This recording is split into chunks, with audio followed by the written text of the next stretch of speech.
Okay, I finally did it. I screwed up. I'm not on time. I'm not focused yet with my camera angles. Sorry that I'm doing this to you. That's all right. I'm going to make up for it because I predict this is going to be a show for the ages. This one.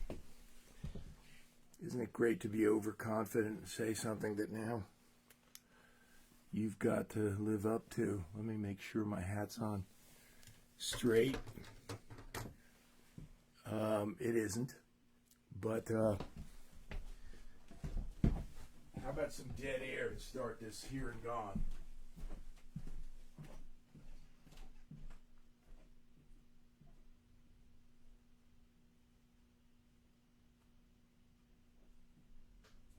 Okay. I'm walking around my kitchen in Bucks County. This is Cinema Verite, folks. I hope you're gearing up for an enjoyable and relaxing Memorial Day weekend. We are remembering those this weekend who gave the ultimate sacrifice.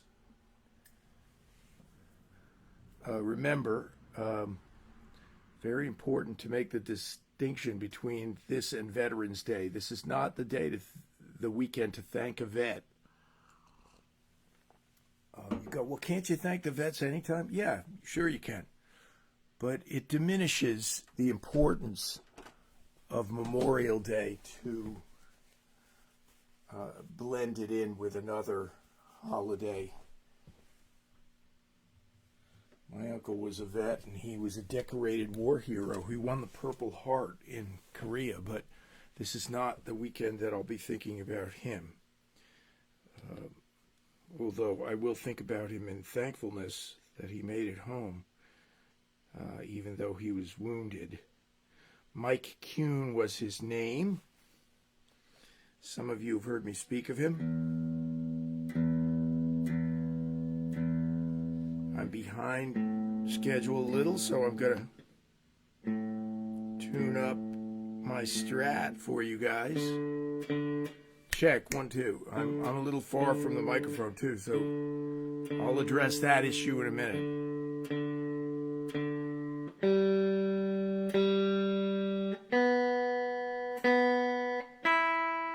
I got stories, songs, jokes, random effluvia, a book review, and not my own book. Okay, let's put this thing up here. Now you should be able to hear me better. Check, 1, 2. Okay. I'm going to get my Martin. I have a lot to say about that guitar tonight. It's for you guitar players, and I do always get a nice cross-section of musicians and creators in my chat room, in the audience. We've had the producer of the Ramones here, Ed Stasium, who also produced Living Color, and many others, Marshall Crenshaw, etc. I got a Deep Six this. Okay. Let's see the chat room for a momento here. I'm going to stick the tip jar in as I am inclined to do. And I really appreciate you guys who do keep the show rolling by your generous contributions. I don't talk about it a lot, but it does mean a lot to me. And,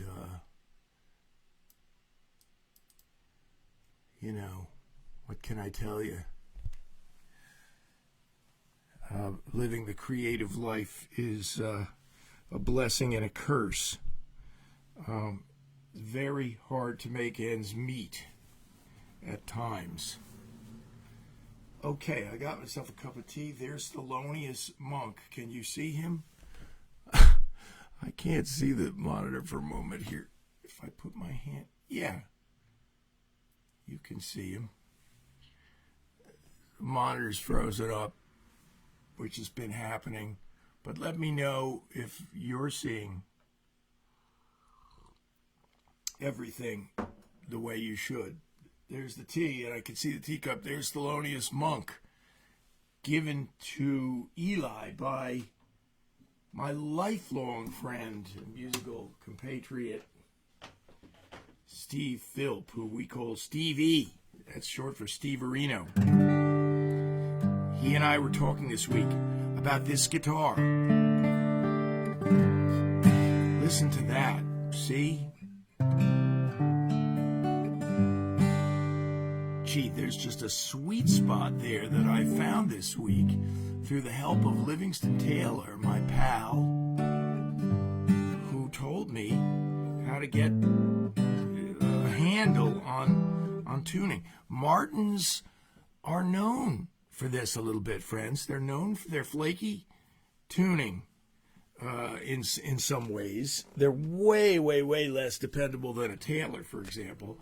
And most people would say they have a way better tone than most Taylors. I'm not trying to put down Taylors.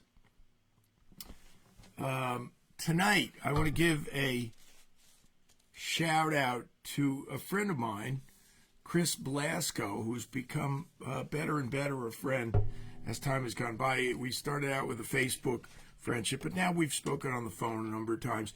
He does a radio show on Mixcloud.com once or twice a month, and it's called Listen Closely Radio. And so I'll talk about it more on this show and on others. We'll keep you informed as to what Chris is doing. He grew up listening to the golden era of New York FM radio, and I could do a whole show on that. I really have to edit myself tonight to make sure I stay on point here, because my mind is just racing with things that I want to tell you about tonight, things I want to share, songs I want to play, and I want to hear from you. I'm going to tell you a couple of my favorite jokes, even on this somber, semi-somber weekend, but it's a holiday and we're going to have fun too. And so, Bob Dylan on his satellite radio show, which is no longer on, but his show, he once told his favorite joke, and we were all sitting on the edge of our chair, and we're going to observe Bob's 82nd birthday tonight. We're going to talk about him. We're going to play a song of his, and we're going to read a lyric of his. And this is where I'm going with Chris Blasco and our common love of WNEW-FM from the golden era. He's too young to remember the real granddaddies of it, but WNEW was the flagship all over the world and the country for what became the genre of free-form FM radio. My particular favorite DJ was Jonathan Schwartz, and he used to read things. He turned me on to books. He turned me on to songs. He used to tell great stories. His father, Arthur Schwartz, of course, was the famous composer. He told stories about that.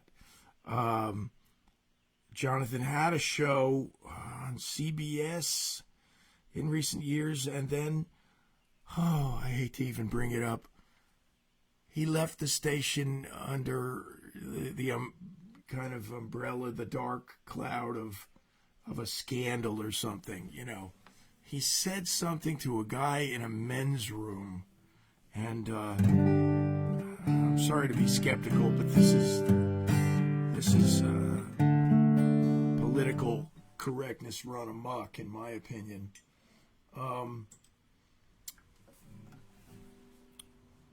One night, in the middle of the night, and WNEW-FM was great for those late night guys, musicians, students.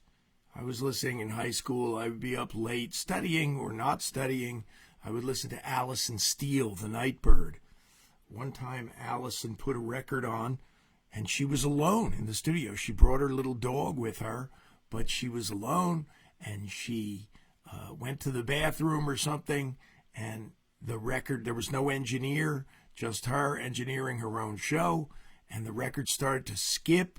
It was a Grateful Dead jam. It was the entire side of an album, and not to be indelicate, but we have to imagine that she had some personal business to attend to, and that record skipped for about 25 minutes, and I kept going back and going to other stations, and then coming back to hear, has she discovered it yet?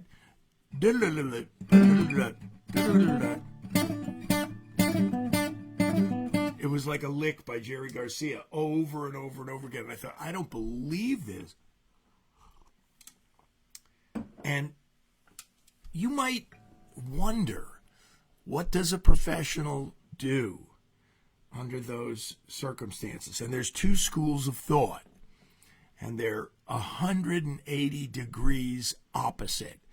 And the two schools of thought are like the Chris Poe school of thought, which he's a great DJ on WDVR 89.7. He's had a show for 25 plus years, and it's called the Bleecker Street Cafe. It's on every Friday at noon. It's really reminiscent of the golden era of radio, and it's been on for 25 years, like I said. Chris is of the one school of thought, and that is that he would never try to deny something like that. If something happened and it was a big, big faux pas, he would come back and own up to it. Allison Steele was the other school of thought, the more old, traditional, never let them see you sweat. And when she came back, she said nothing. She said nothing about it. Roger and Arlene are here. I'm so glad. Good for you. I love it when you're in the house, and Arlene has always been a big encouragement to me. And Arlene, I've got some very special things tonight that are blues, and we're going to talk about the blues. We're going to delve into it deeply tonight, and we're going to play the genius of the blues of all time, Robert Johnson, who I wrote a song about when I was 23 years old, and that was part of the deal that got me David Spinoza as a producer and got me a record deal with London Records. He heard Girl on the High Wire, this pop single, and he said, okay, I'll produce the guy. But then when he heard Robert Johnson, he was like, no, okay, this guy has depth. I'm not going to do the song Robert Johnson tonight, but that's how long I've been immersed in the question about who he was, and the questions and the mystery of it all. And one of the first times I ever met Bonnie Raitt, I was 23 and she was 26, and we met and I said something about, oh, I just want to talk to you about Robert Johnson for 9 hours, and she glazed over and looked at, oh no, here's another one. Here's another one of these young guys who's just obsessed with music and the blues, and she was nice enough about it, and of course we became lifelong friends. But I want to tell you something, and I don't know if Bonnie would endorse this, but of all the versions of the song I'm going to do tonight by Robert Johnson, which is a song called Love in Vain, and of course, who's got the most famous version of it? The Stones. And hey, hi Chris, good to see you. The Allison Steele came on and said nothing, and just came on, took the record off, and then put another record on. And after 5 minutes, I was waiting for that second record to be finished. It was like Nights in White Satin or something. And she comes back, so anyway, the weather tonight is at 67 degrees, a beautiful night. She was of that school.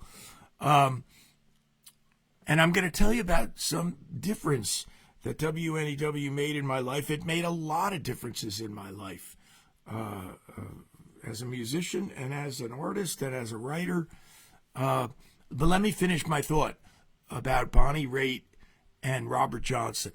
And, of course, Robert Johnson played slide. I'm going to play some slide, acoustic slide tonight. What kind of guitar did Robert Johnson use? You know, it's interesting when you look it up. A lot of the early blues players played cheapo guitars. A lot of them played Sears. What's the famous low-end guitar of that era? Stella. And they were good. They were good guitars. A lot of guys played Stellas. Robert Johnson played a Gibson. So somewhere he got hold of a really good guitar. And, of course, he's, you know, the slide player of all time. Eric Clapton famously said, up until the age of 25, if you didn't know who Robert Johnson was, I wouldn't even speak to you. Johnson and Crossroad Blues. Yeah, Crossroads. We just watched the movie Crossroads with Ralph Macchio. And fascinating, great movie. Let me not get distracted, though. Crossroads is maybe the most famous, most influential blues ever written. Yes. Written as his 28 other songs. He wrote 29 songs. Well, tonight I'm going to sing this incredibly, in some ways, strange, unusual, original blues that just turns the whole thing on its ear. He doesn't play slide on this one. And Bonnie recorded this, not on any album. It's a bootleg. You can hear it on YouTube. And I hate to say this, friends, but I think she was kind of inebriated when she did this. It was at a college in her earliest years. And I think Bonnie was on the Dick Cavett show when she was like 19 or something. I heard it at Lafayette College, so she must have been 20, and I was 18 or something. Let me cut to the chase. Bonnie's version of Love in Vain, the Robert Johnson song, is the best version I've ever heard. And it's deep, and it's melancholy, and it's strange and mysterious. The first verse of Love in Vain does not rhyme, and then the rest of it does. So who do you figure that? And then it has one of the strangest last verses of anyone. And this is why some people call Robert Johnson the Shakespeare of the blues. And I'll tell you the lyric. When the train left the station, it had two lights on behind. Well, the blue light was my baby, and the red light was my mind. There was nobody writing songs like that in the era that Robert Johnson recorded that.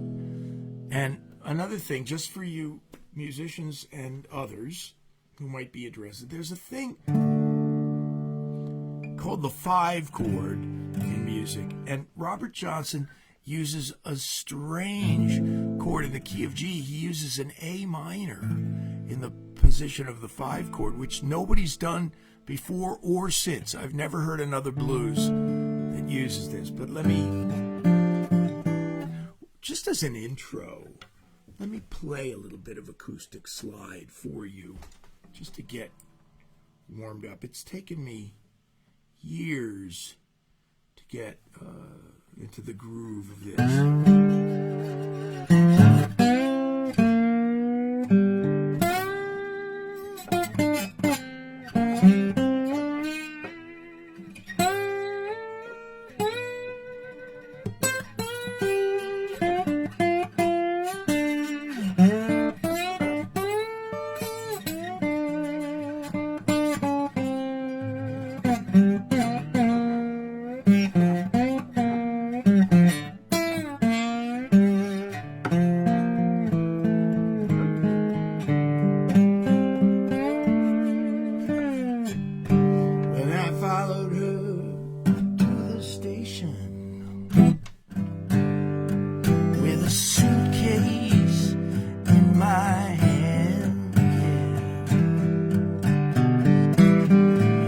followed her to the station, yeah, with a suitcase in my hand. Yeah.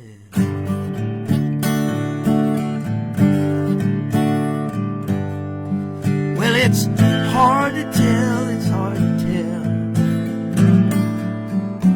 when all your love's in vain, all my love's in vain.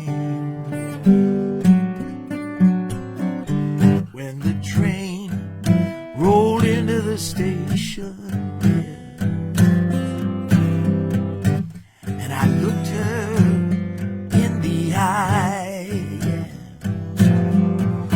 When the train rolled in the station, and I looked her in the eye,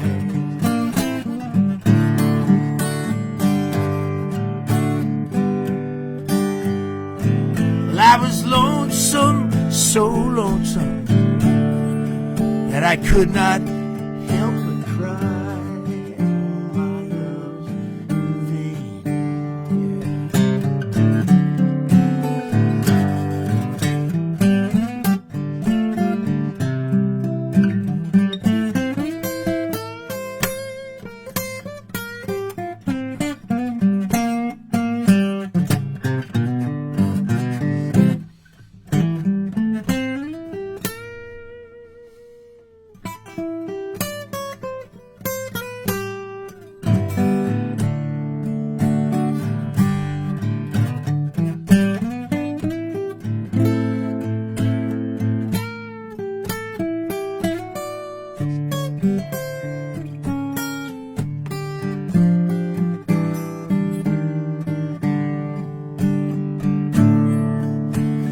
When the train left the station,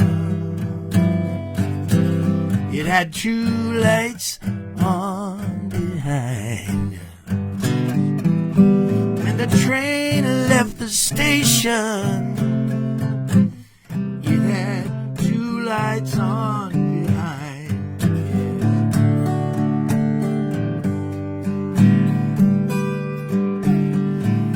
Well, the blue light was my baby, and the red light was my mind. Oh, my love's in vain,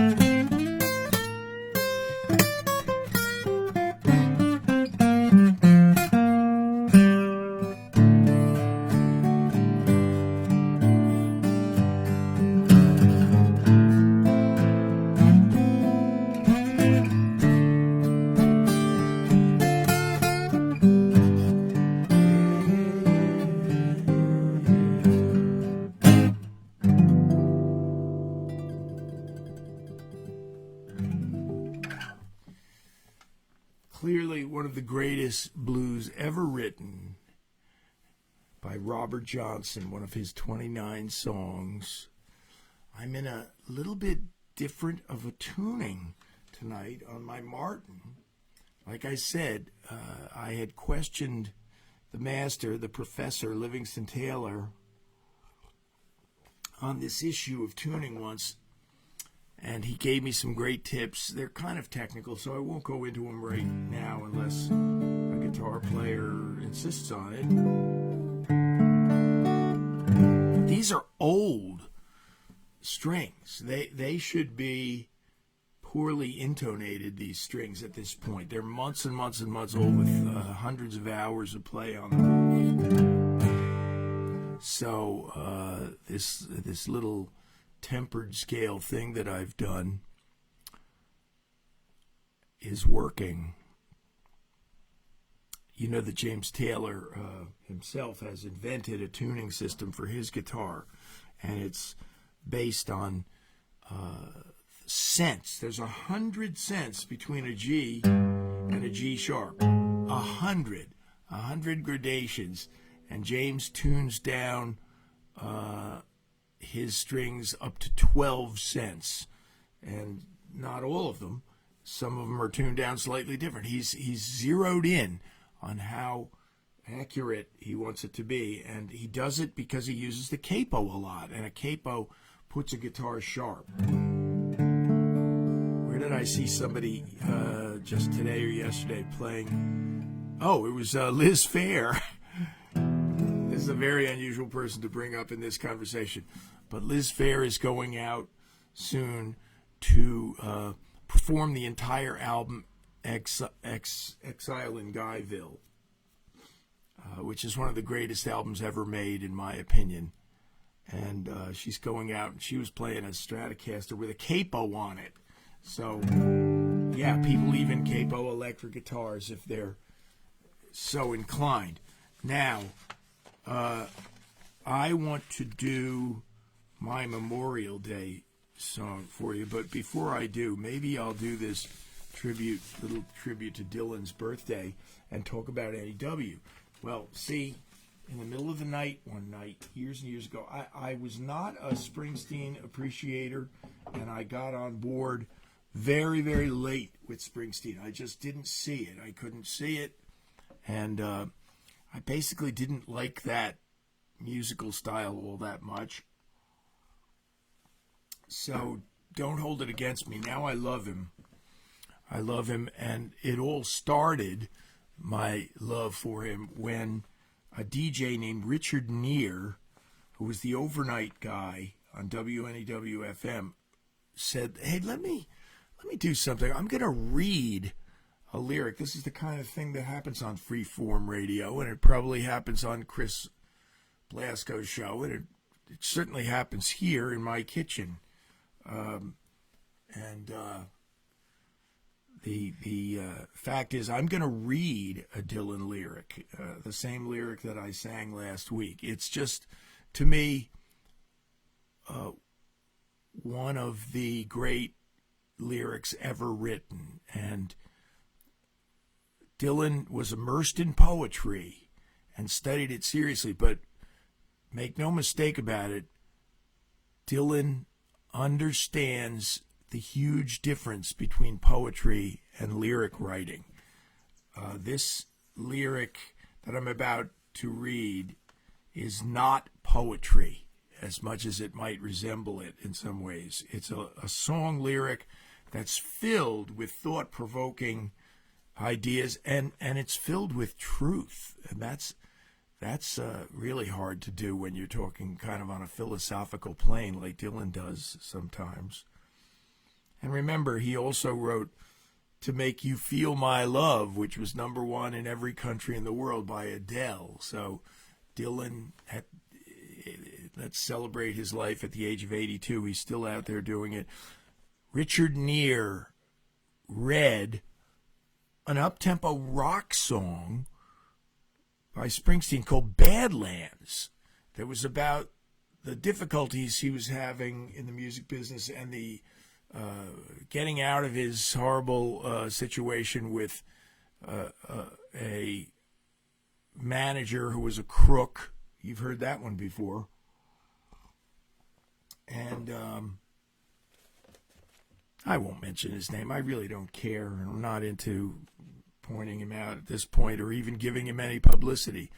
But he was screwing Bruce Springsteen, and Springsteen wrote this song Badlands, which I believe is on Darkness on the Edge of Town. And Richard Neer read it in the middle of the night, and there I was with headphones on. I wasn't doing any artificial substances or drinking. I just was blown away by the depth and the interest level to this lyric Badlands. And if I can find my glasses, are they on my head? No. I'm going to read this lyric, which, you know, you can see Dylan doesn't endorse this, but you can see why college courses, will take him apart and just analyze him and read him. And because every verse in this song has something true and interesting. Sometimes I feel so low down and disgusted, can't help but wonder What's happening to my companions? Are they lost or are they found? Have they counted the cost it'll take to bring down all their earthly principles they're going to have to abandon?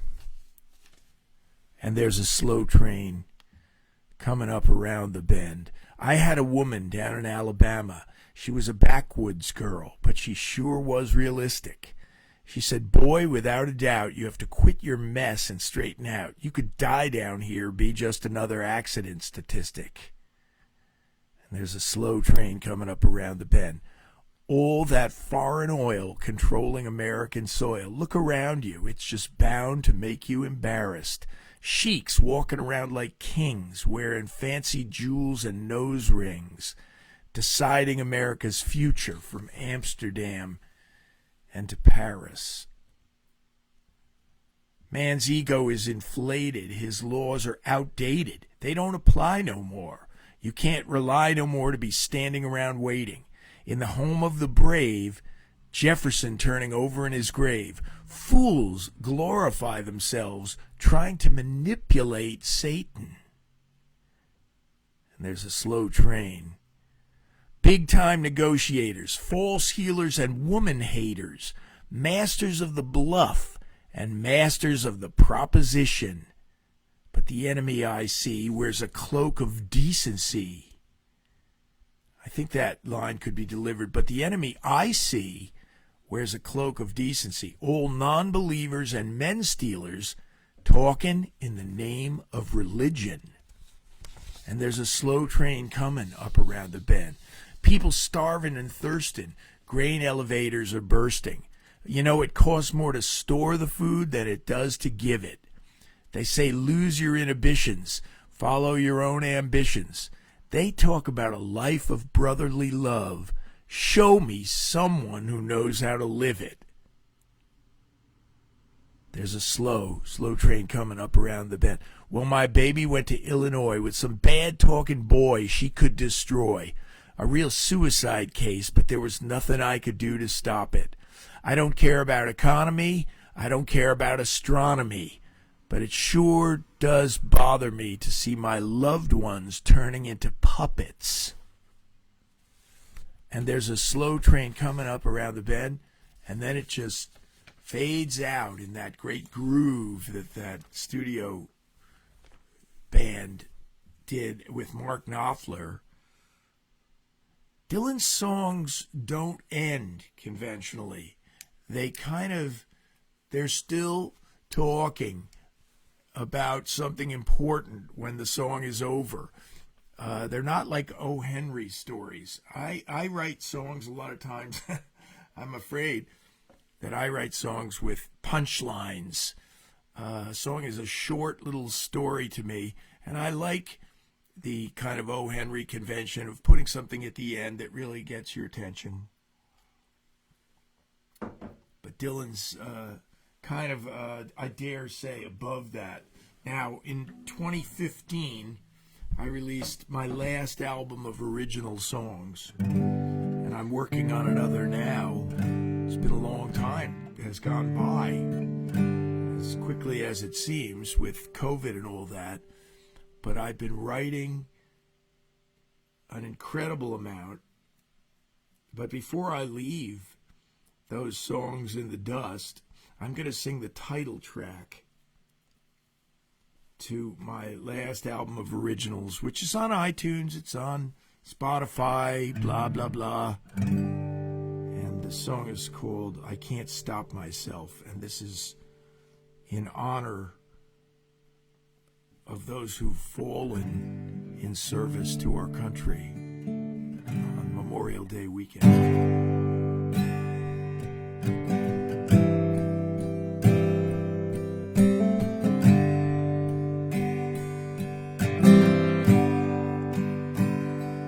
When we met on the first day of this damn war,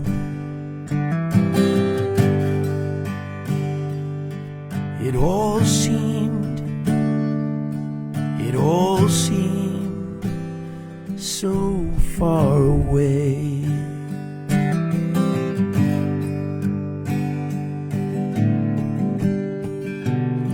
begged you, please stay with me now.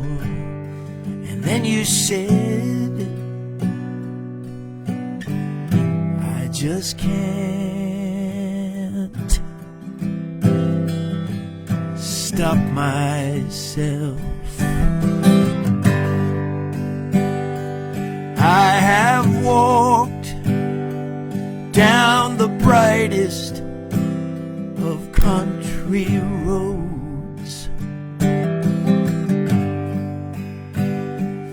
but I knew, yes I knew, the call would come.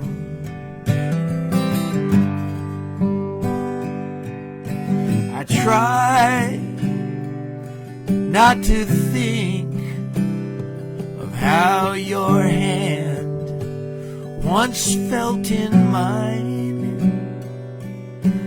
but I can't stop myself.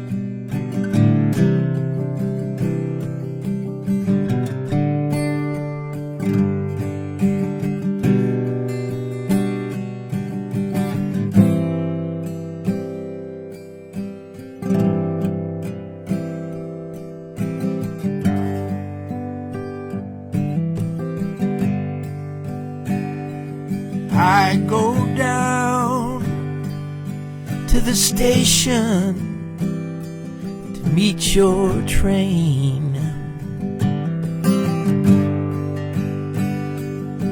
Every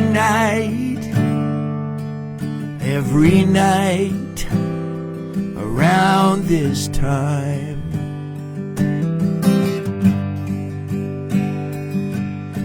my neighbors all think that I'm strange, for you're not there.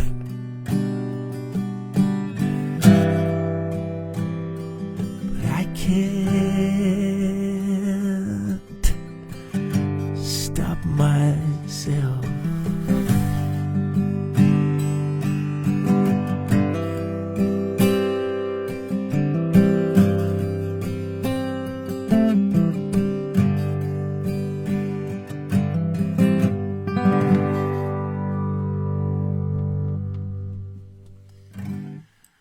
I Can't Stop Myself, the title track to my album of the same name. It's available for downloading, should you like to look it up,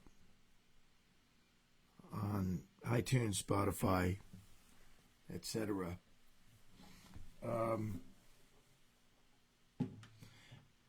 I wrote that song I started it on my Orthe dulcimer, which is in an open tuning, and then I proceeded to move it over to the guitar. And I wanted to say this after performing it, because I don't want you to be distracted by the little details of construction. But like Paul Simon's song America, and like my wife's song Remember When We Were Just Friends, that's one of the few songs that has no rhyme in it. It doesn't rhyme at all. Hi, Bob. Glad you're here. Nancy's here. Thank you, Nancy. Thanks, Scotzo. Looking forward to seeing you. And so that song does not have a single rhyme in it, but just so that I wasn't playing tennis with the net down, as Robert Frost said about free verse, which is different than blank verse. Blank verse is unrhymed iambic pentameter for those of you who are interested in poetry. But the song that I just sang you has the exact same number of syllables in every one of the three verses.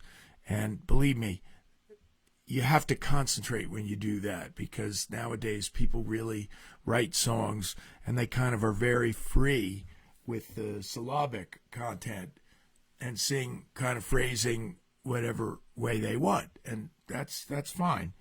But in this case, there is a mathematical number, I don't know what it is, but every single verse has the exact same amount of syllables and none of them rhyme.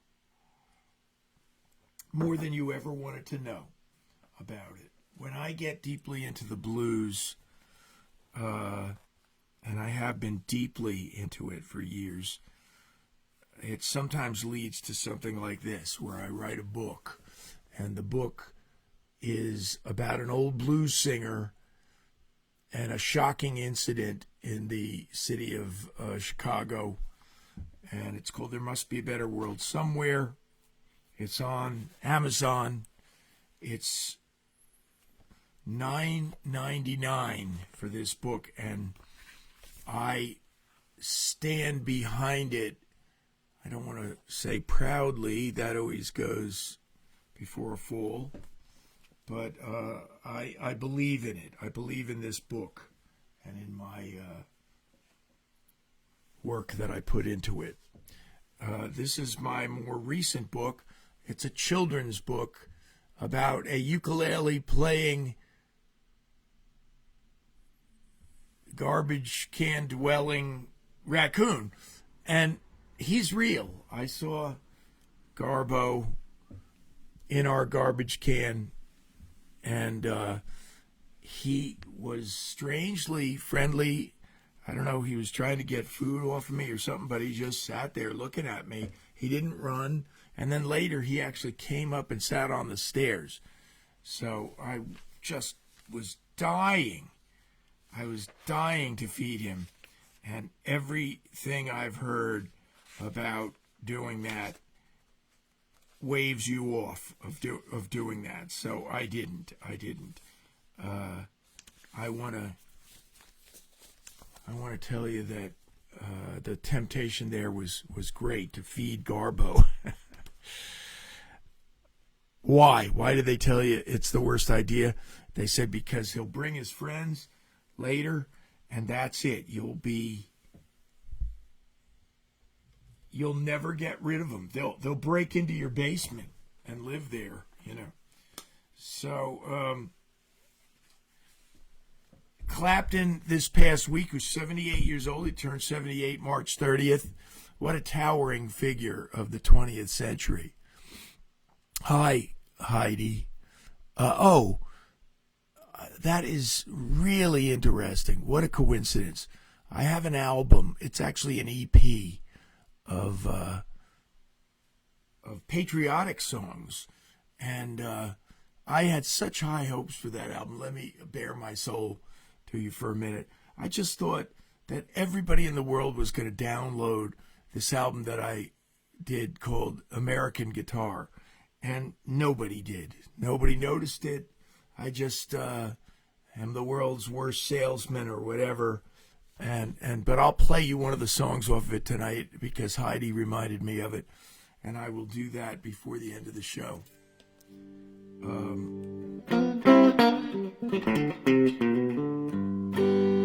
This is a song by the great Elmore James. They did it this week in England as Clapton celebrated the life of Jeff Beck. And they did this song, and mystifyingly, and Eric Clapton is entitled to do this, but he changed the lyrics when he recorded this song significantly, and I don't know why, except he can just do that. But Derek Trucks and his beautiful wife, Susan Tedeschi, they did it with Clapton. this past week for the Jeff Beck thing in England, and Susan went back pretty much to the original lyric, friends. And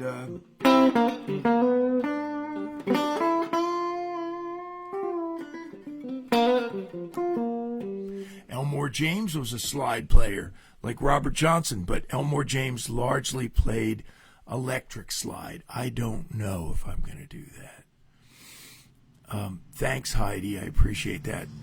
I'm going to do this Elmore James song called The Sky is Crying. I'll just get into it here.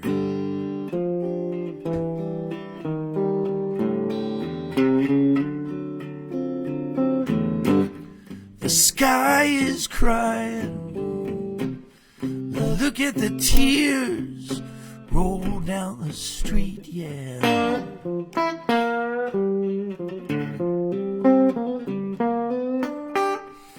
The sky is crying, yeah. Look at the tears roll down the street.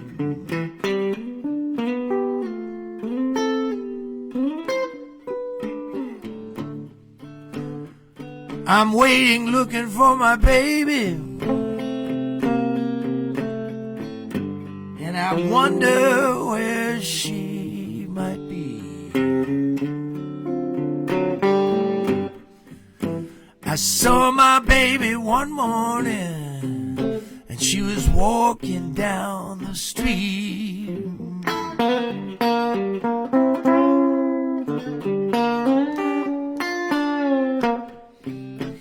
I saw my baby one morning, and she was walking on down the street.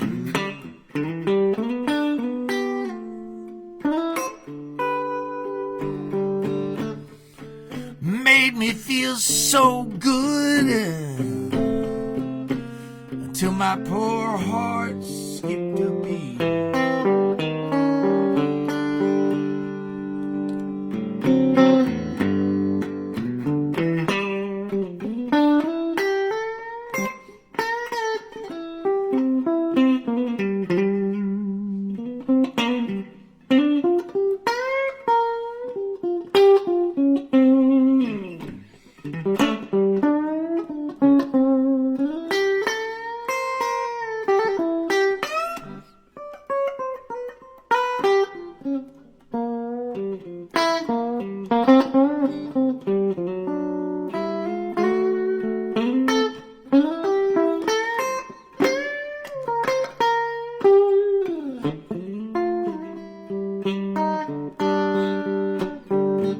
Pickett Wilson.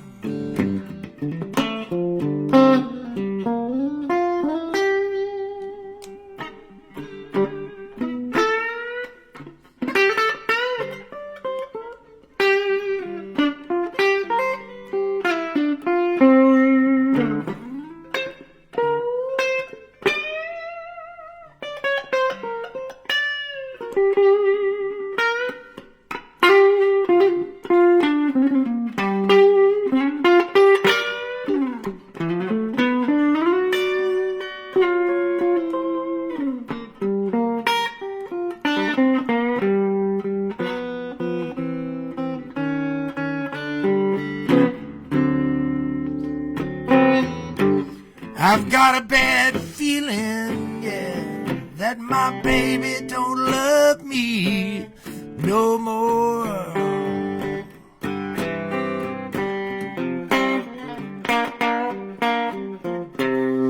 Yes, I've got a bad feeling that my baby don't love me no more. Now the sky's been crying, the tears rolling down my door. Yeah, yeah,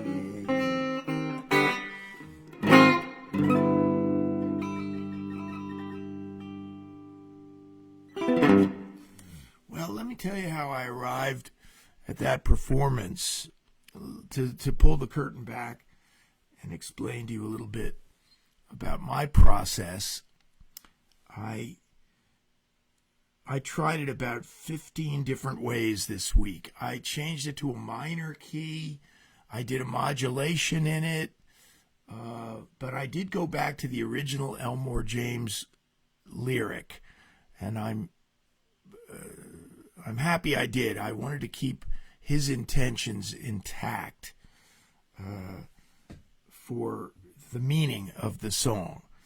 And at the end of the day, as is often the case with the blues, I just went back to the straightforward, simple major chord, 3-chord way of doing it. You can try a bunch of things fancy and modulations and key changes and all that, but really it's just better to stick to the truth, so to speak. Mike, thank you. I'm glad to hear that. Are you gigging tonight, or what's going on? Did you quote Elmore James? Got nothing on this. George Harrison, yes. And you know why he said that? Because John Lennon was playing Slide on that song, which was For You Blue, because you're sweet and lovely. And of course, Elmore James played Electric Slide, and John was having a ball playing Electric Slide, but George tweaked him a little bit by saying, Elmore James ain't got nothing on this, baby. That's why he said it, because Elmore is a slide player. When are you playing the Frenchtown Inn, Mike? I thought it was tonight, but I was wrong. Now, I wrote a song last night, but before I play it, let me get back to my Martin, and as Heidi reminded me of my album called American Guitar, I am going to do one of those songs, an arrangement that I'm very happy I did, and it's out on YouTube too. And it's of this song, you know it.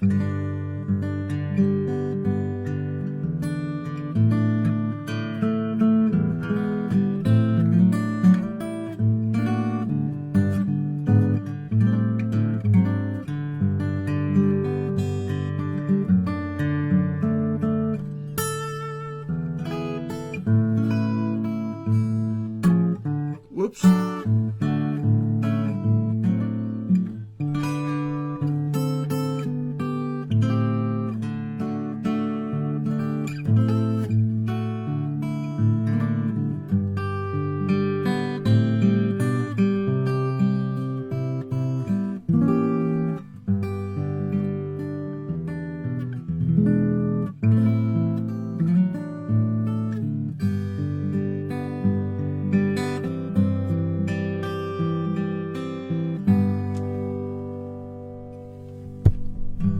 Sorry, I'm turning it up a little bit.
It's from my record that I made that nobody noticed I made, except for Heidi. She was playing it today, and that makes me feel good. You're gigging tomorrow at the National. Good for you. I recommend it highly, friends. Go see the Good Frost Project tomorrow night in Frenchtown, New Jersey, at the new refurbished National Hotel, which apparently has some very hip owners and managers. They're hiring good musicians down there. And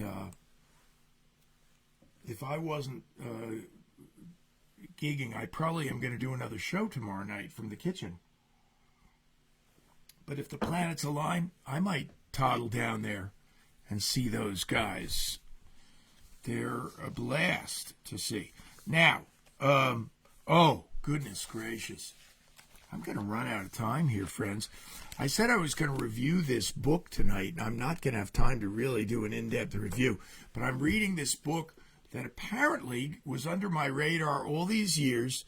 This is supposedly a classic, and yeah, it is a classic. How to Be Funny by Steve Allen. All of the great comedians have read it. The fact is, it's got some really interesting and thought-provoking things in it.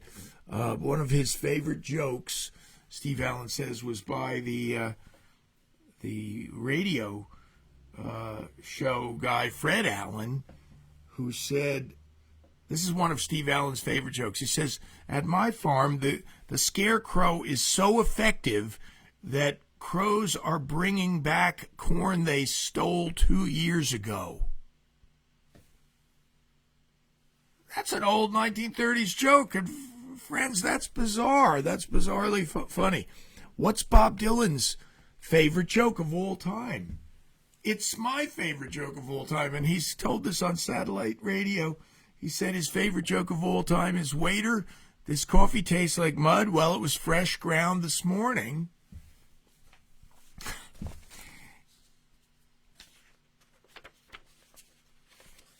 Steve talks about the element of surprise, and he also debunks the whole myth that there's only 7 jokes. He said that's ridiculous. He said there's a million different jokes, and they're all different. You can't put them into a category of 7 different categories. What I'm about to do is, oh, look at this crazy thing. I'm going to put this up. This is Dylan's album cover for Bringing It All Back Home. I played Robert Johnson's song. Do you know that Dylan heard Robert Johnson before it was ever out on LP? What did they call that album that Columbia released under the auspices of John, John, who signed everybody from Bruce Springsteen to Dylan. John Hammond. They called Dylan Hammond's Folly. They thought he was so bad a singer. Let me hold this up. And I got to switch monitors here for a minute and see if you can see this. If I go to this monitor, will it work? Okay, that's way, way hard to see, but that's Bringing It All Back Home. And everything in that picture is about things that Dylan was into in 1965. And you want to hear something wild, friends? They're the same things that he said in his book Chronicles that he talked about. There's the album by Lotte Lenya of the Kurt Weill songs. There is Robert Johnson's album is on his lap, The World's Greatest Blues Singer, or whatever it was called. He heard that album before it was released. And John Hammond got him a copy, and he said it was like an ice pick in the guts. Now, new songs of mine, or alternatively, songs you have never heard.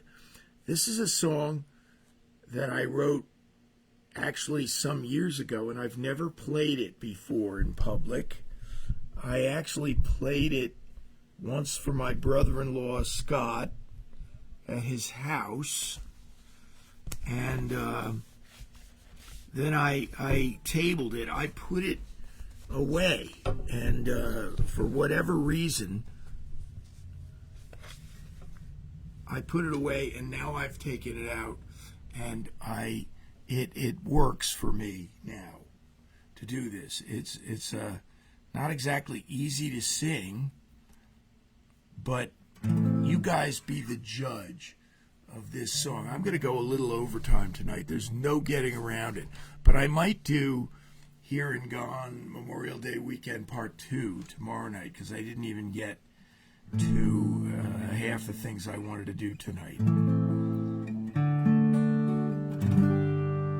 Again, Livingston Taylor told me what to do to get this guitar in tune, this Martin, which had tuning issues, and I'm going to share it with you maybe tomorrow night for you guitar players out there who might wonder. Now, if the Spirit moves you, of course, I deeply appreciate the thanks, Arlene. That's a compliment from Arlene about the blues. And you guys keep this thing going, this show. And it means a lot to me when you do visit the virtual tip jar, as they call it. I really have to get into this. This is a mood you have to get in to do this bluesy song. I think it sounds like some old song that's been around for a long time, but it's never been played in public before, so I'm going to try it out on you. What else was on that Bringing It On? There was a Time magazine with Lyndon Johnson's picture on it. There was an album that he was holding by a folk singer named Eric Schmidt, and there was a Lord Buckley album on the mantelpiece. So, and Dylan talked about Robert Johnson in his book Chronicles, and he talked about Lottie Lenya and her song about the Pirate Jenny, he said, which is the greatest song he's ever heard. Dylan is always thinking, he's always got something interesting to talk about. And where's my glasses? They're here, but I don't think I need them. That's the sound of my pick flying. Well, I'm stalling because I'm nervous to play this. It's a real bear of a song to try to put across. And for that reason, it might be not too coverable. But that's what you'll tell me. You'll tell me, what do you think? Is there anybody who could cover this song? It goes like this. If you wonder where I've gone, you're a bigger fool than I. You've been out there for so long. Now, I screwed it up already, so I'm going to start it over again, because you can't start a song with the wrong words. It's called I'm Not Going to Be Your Fool Anymore.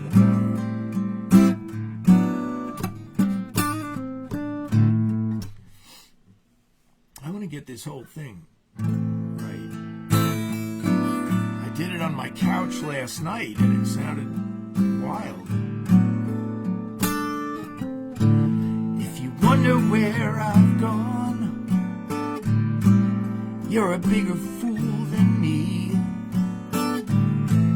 You've been out there for so long, you can't hear and you can't see. Breaking someone's heart can be the closing of a door, yeah.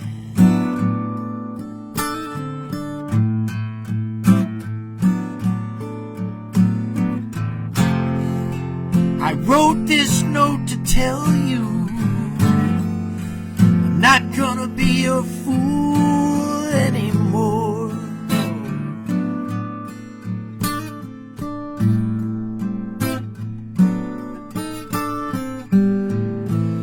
I'm not trying to put you down. I'm not trying to rein you in. I don't wonder where you've gone, and I don't care where you've been. It's really not about you. I'm not trying to even any score.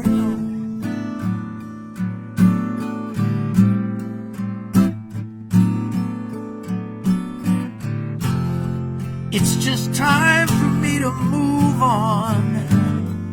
I'm not gonna be your fool anymore.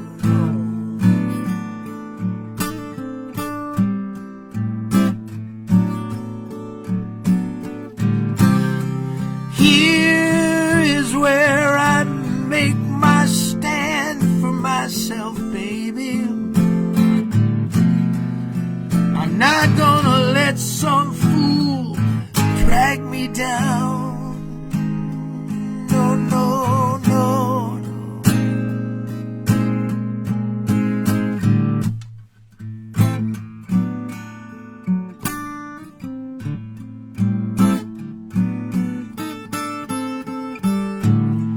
They say it's a new day, and the old rules don't apply. If you love somebody, set them free and give them wings to fly. But disrespect's a downward spiral, and I've seen it all before, yeah.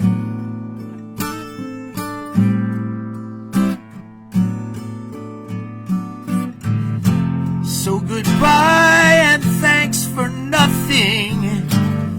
I'm not gonna be your